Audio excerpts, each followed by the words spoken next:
नमस्कार मित्रों। चौंकाने वाला सच, महिला नागा का वह क्यों काट दिया जाता है, जबकि पुरुष नागा साधु के साथ ऐसा कुछ भी नहीं किया जाता है। आखिर क्या वजह है कि महिला नागा साधु का वह हिस्सा निष्क्रिय किया जाता है? तो मित्रों, आइए जानते हैं कि ऐसा क्यों किया जाता है। जानने के लिए वीडियो में बने रहे और चैनल को सब्सक्राइब करें, वीडियो को लाइक करें और शेयर जरूर करें।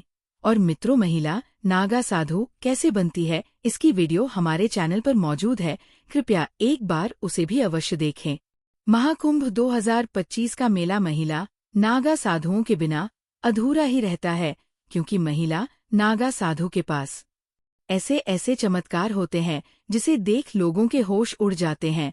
आपने पुरुष नागा के बारे में तो कई बातें सुनी होंगी, पर महिला नागा साधु की बात करने से भी लोग घबराते हैं, क्योंकि यह महिला नागा अपने चमत्कारों को गुप्त रखती है और सिर्फ ईश्वर से साधने के लिए ही उनका इस्तेमाल करती है। इसलिए लोग महिला नागा के बारे में कुछ नहीं जानते, सिवाय इसके कि वह नागा है। पर आज हम इस वीडियो में आपको ऐसी ऐसी बातें बताने वाले हैं जिसे सुनकर आपके होश उड़ जाएंगे, जिसमें महिला को नागा साधु बनाते वक्त उसके शरीर के एक ऐसे हिस्से को निष्क्रिय कर दिया जाता है जो शरीर में वासना जगाता है। पर शायद यह प्रक्रिया सुनकर आपके रोंगटे खड़े हो जाएंगे।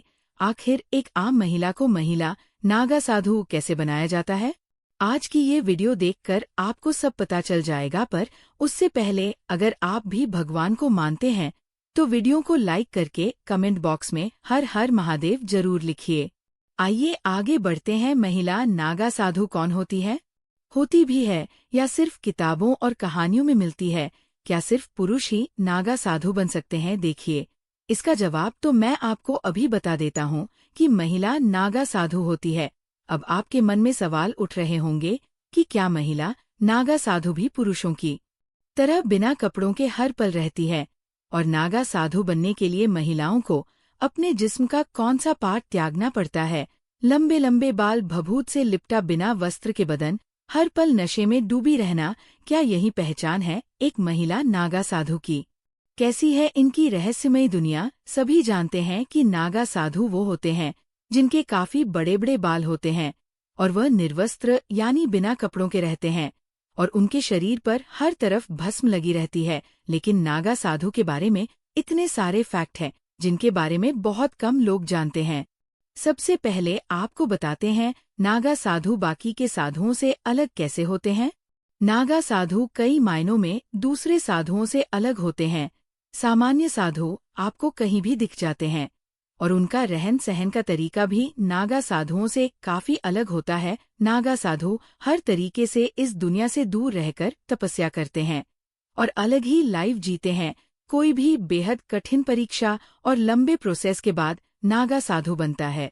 नागा साधु बनने की प्रक्रिया भी बहुत दिलचस्प है। नागा साधु बनने के लिए एक पूरी प्रोसेस होती है और इसमें कई लेवल पार करने के बाद ही कोई नागा साधु बन पाता है।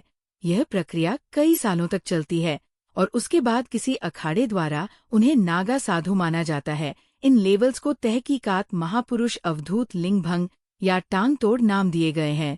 इसमें सबसे पहले तहकीकात की प्रक्रिया होती है, जिसे अखाड़े में एडमिशन की तरह माना जा सकता है। इसमें पहले नागा साधु बनने के इच्छुक इंसान की अखाड़े में एंट्री होती है और जांच पड़ताल की जाती है। इस दौरान अखाड़े के लोग ये तय करते हैं कि ये नागा साधु बन सकता है या नहीं। उसके बाद इन्हें अखाड़े में शामिल किया जाता है और कई सालों तक उन्हें साधुओं के साथ तपस्या करनी होती है। कई साल तक तपस्या करने के बाद जब वो नागा साधु बनने के लिए तैयार होते हैं तो उसके बाद उनकी कई स्तर पर परीक्षा होती है।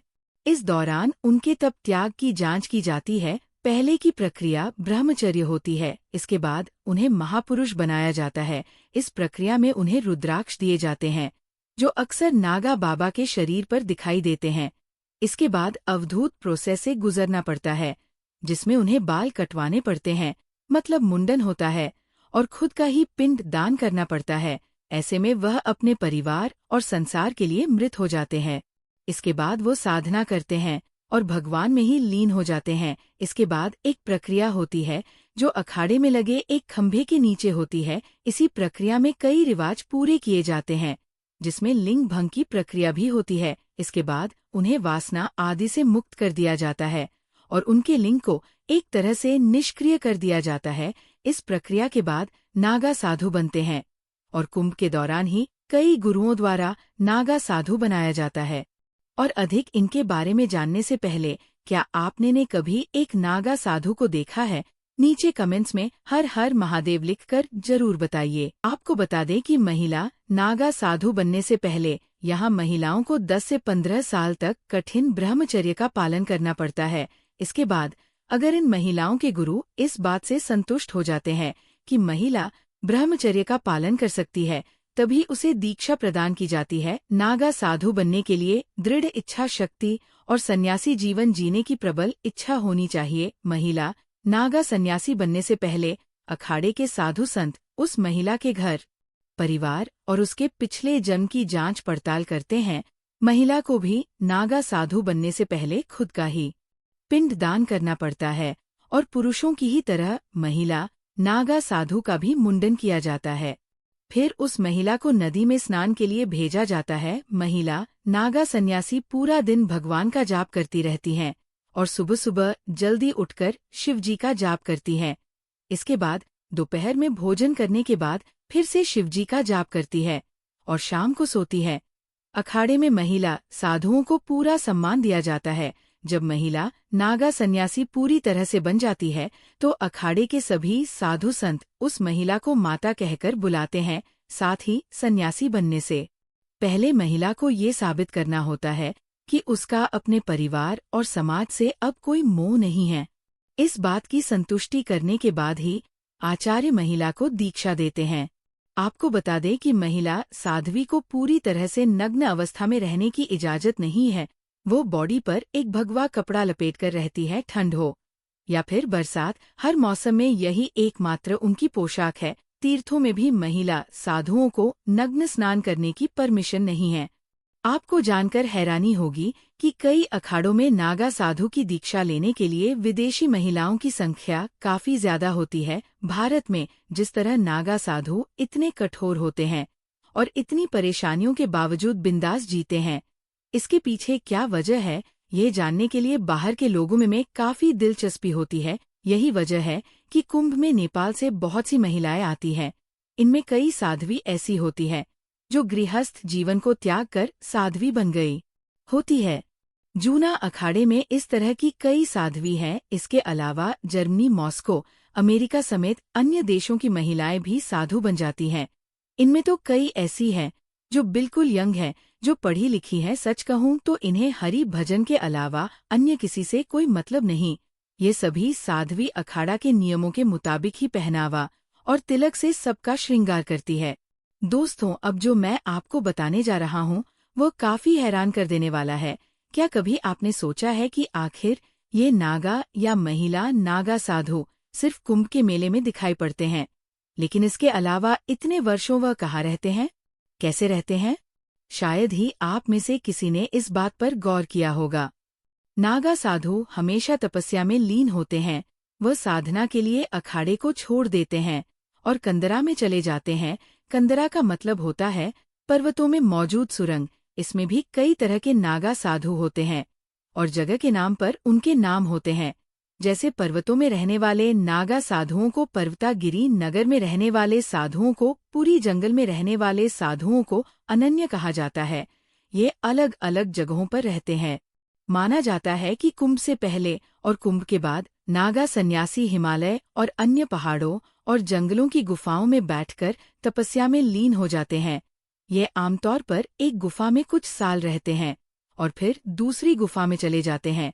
किसी को मालूम नहीं होता कि वह इन दिनों कहाँ हैं और क्या कर रहे होंगे। कई बार बहुत से नागा बाबा इन दिनों सन्यासी वस्त्र भी धारण कर अलग अलग जगहों पर घूमने लगते हैं। वहीं कुछ निर्वस्त्र बाबा गुप्त जगहों में जाकर तपस्या करने लगते हैं। इस दौरान वे जड़ी बूटी और कंदमूल पौधे के साथ जंगलों और पहाड़ों पर होने वाले खाने की चीजों से अपने पेट भरते हैं। वो घूमते भी रहते हैं, लेकिन ये सब इतने सीक्रेट तरीके से होता है कि किसी को पता नहीं चलता। कुछ नागा साधु झुंड में निकलते हैं तो कुछ अकेले ही यात्रा करते हैं। कई बार ये जिस तरह गुफाओं में बैठते हैं, कई दिनों तक भूखे प्यासे भी बैठे रह जाते हैं। अब आप सोच रहे होंगे कि जब ये नागा साधु अपनी पहचान छुपाकर इधर-उधर भ्रमण करते हैं तो फिर यह करिश्माई तरीके से कुंभ में कैसे नजर आते हैं, कौन देता है उन्हें इस बात की जानकारी। दोस्तों, यही तो राज है। दरअसल हर अखाड़े में एक कोतवाल होता है।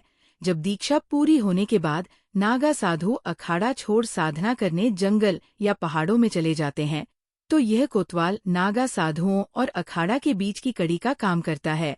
जब कभी कुंभ और अर्ध कुंभ जैसे महापर्व होते हैं, तो ये नागा साधु कोतवाल की सूचना पर वहां रहस्यमय तरीके से पहुंच जाते हैं। हालांकि ये किसी को नहीं मालूम कि उन्हें कैसे ये सूचना मिलती है कि कुंभ कहाँ हो रहा है और कब हो रहा है, लेकिन वह जहाँ कहीं भी होते हैं वह आ जाते हैं। कुछ लोगों का ये भी मानना है कि उनके पास कुछ ऐसी रहस्यमय विद्या या ताकत होती है जिससे वह अपने साथियों द्वारा भेजे गए संदेशों को समझ जाते हैं।